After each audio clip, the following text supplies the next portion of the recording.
You can get plenty high. You don't need opiates.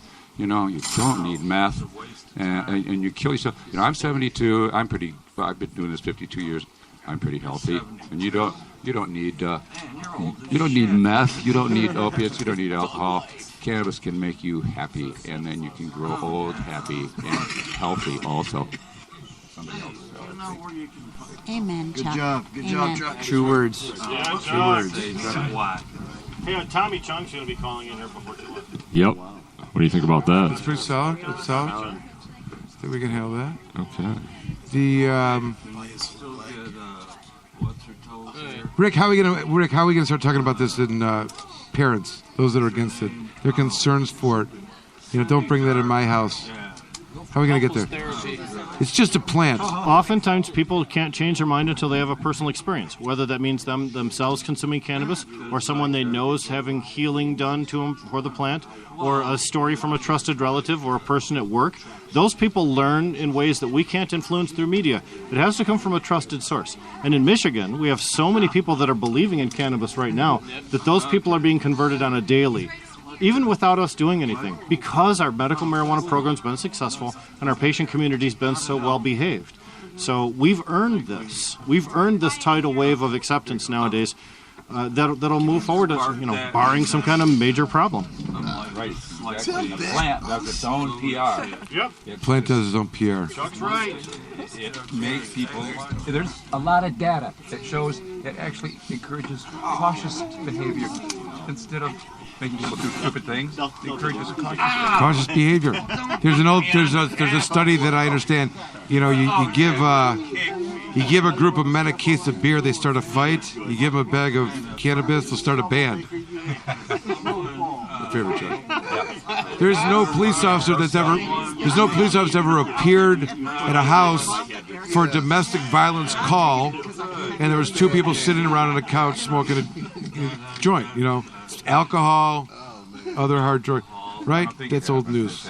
You heard we could get on the internet right now, though, the story of the Dearborn cop who got the brownies, forfeited the brownies, and thought he had died. Called in. No, he called in and said that he had died, and he was reporting this on 911. We're dead. We're dead. I'm dead now. That's pretty funny. It's funny, and I will even say this: that was a fallout of it being illegal. Like, he was dealing, probably thinking, he shouldn't have had it, never had it before, freaking out. It's exasperated his, right? I mean, it had to be something like that, right?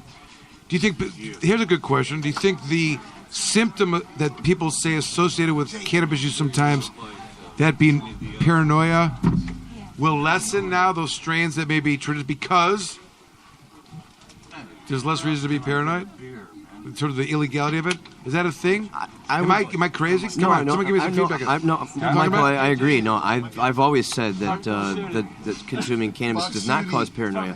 Just the illegalization and the fear of being caught is what caused the anxiety and the paranoia. That was what caused it.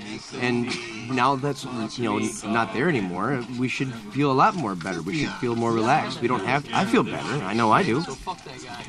We have to announce the Free the Weed is here. Please, Richard Clement, step forward. Please. Free the weed! Come on, free the weed. Free,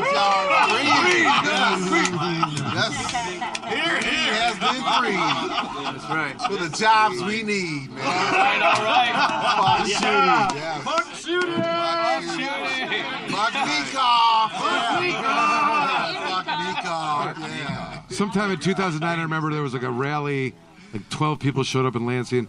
Richard was up there and doing his Free the Weed thing and got the whole crowd going, and I came up after him. I was like, how do you follow that? And just like, no, you get the whole like.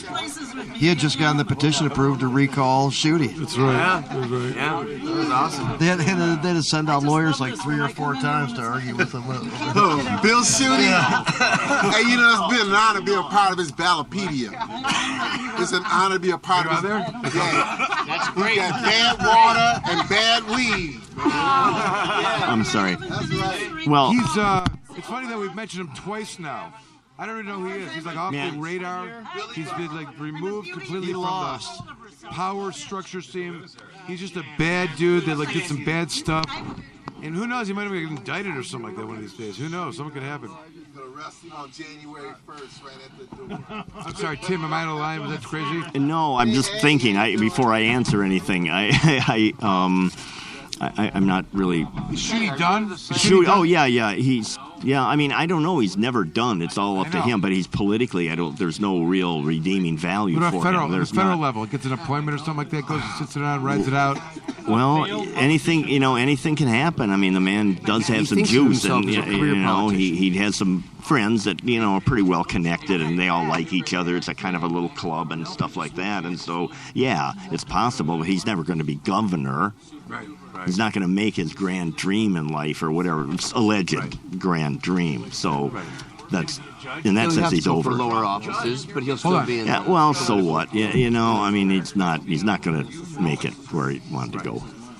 Okay, let's ask this question. Do you think, like, however many marijuana or cannabis consumers there are in the state of Michigan right now, as of today, is that number going to go up? And if so, what's the high-low on that? Like, is it going to be in the thousands, in the hundreds?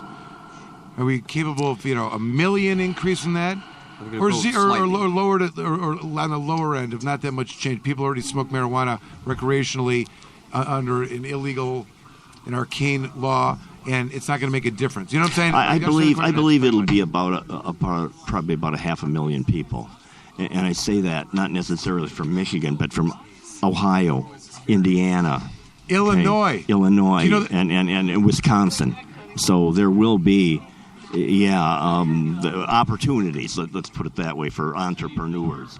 Well, Illinois, we I don't know. We get the call. Deborah's in the Chicago Tribune. Her hand in her marijuana plant, by the way. Yeah. Anyway, so in the course of doing that, and I was talking to the reporter from there.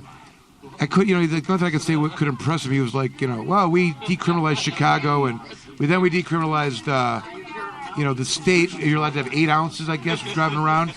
Yeah, 8 ounces. Okay. So he says it's decrim. It's like a tick or something like that. So he says, okay. Do you think that there's? Do you think you're going to see a lot of action from people in Chicago, Illinois coming to Michigan? I'm like, well, from what you're telling me, if you're allowed to possess 8 ounces and you guys don't have a place to buy it anywhere, and we are. I think people are going to be coming to me. We've seen that already. We've seen people from Chicago trying to take that to for sure. Absolutely. He's like, and it's funny because he's like, well, that's why we have to legalize. Like he almost was getting information. Oh, I see. Yeah, and he was actually wanting to see what with indoor family right on. grow looks like. That's what. Yeah, that was his real thing for him. No, I still say it's going to be a net plus. Okay, revenue wise for Michigan. Sure. For quite a while. But that's my thinking. I'm quite optimistic. I do. Things. I do. I mean, I think for recreational or I don't know. I think the thing where we've seen a trend is that the increase in cannabis use medically in over 60 is like up 300%. And I think with the if there's people that are going to be getting into the medical cannabis on that registry. It's going to be those elder, that class and people that are now going to think that going to a dispensary is the way it's supposed to be as opposed to a caregiver. I think that there's, those people that will get their card now, and it'll be their doctors might even be more inclined. Right, exactly. They're completely protected. They're protected now completely. Really, and they know what they're theoretically. Even I don't believe in any of this. I'm just saying there's a philosophy where they'll be more inclined. Well, it's been used as an excuse. That's right. That's a better way to say it. You're absolutely right, Tim. Oh. So I think if there's going to be an increase in the patient side, you can see 50, 100,000 elderly. That's a big class of it's a big population of the. I'm saying it's going to be the numbers are going to be pretty big. With legalization. Is he here?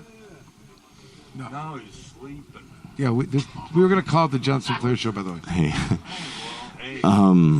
Shout out to John Sinclair. Okay, all right. Yeah, so we got to take a break, and then I hear we're going to have a very special caller. Paul Tolindo may want to do a rant. I don't want to exclude Paul Tolindo. We'll see what we can do for Paul. Has a legal opinion. I know he does. He's just holding back on giving it, but I don't want to speak for him. So we'll hear from him when we come back. How's the show? Are we on a break? Half a mile from the county fair, and the rain came pouring down. Me and Billy standing there with a silver half a rod and the tackle on our backs. We just stood there getting wet with our backs against the fence. Oh, the water. Oh, the water. Oh, the water. Hope it don't rain all day. And it stung me to my soul. Stung me just like Jelly Roll. And it stung me. Yet it stung me to my soul. Stung me just like going home. Yet it stung me. And the rain let up and the sun came up. We were getting dry. Almost let a pickup truck nearly pass us by. So he jumped right in the driver grinned, and he dropped us up the road. Yeah, we looked at the swim, and we jumped right in, not to mention fishing poles. Oh, the water. Oh, the water. Oh, the water. Let it run all over me. Yeah, it stung me to my soul. Stung me just like Jelly Roll. Yeah, it stung me. Yeah, it stung me to my soul. Stung me just like going home. Yeah, it stung me.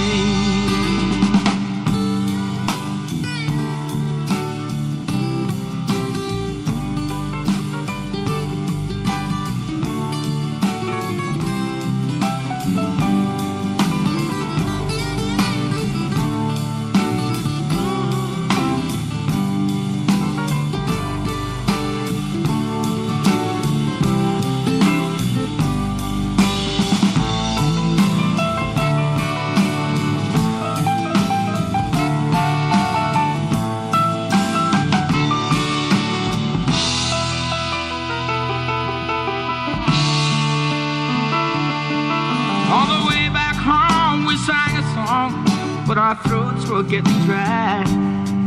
That we saw the man from across the road with the sunshine in his eye. But he lived all alone in his own little home with a great big gallon jar. There were bottles too, one for me and you.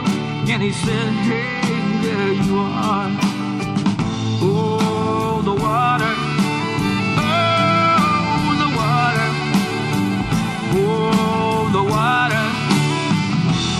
Jetted myself from the mountain stream. Yet it stung me to my soul. Stung me just like Jelly Roll. Yet it stung me. Yet it stung me to my soul. Stung me just like going home. Yet it stung me. And it stung me to my soul. Stung me just like Jelly Roll. And it stung me. And it stung me to my soul. Stung me just like going home. And it stung me.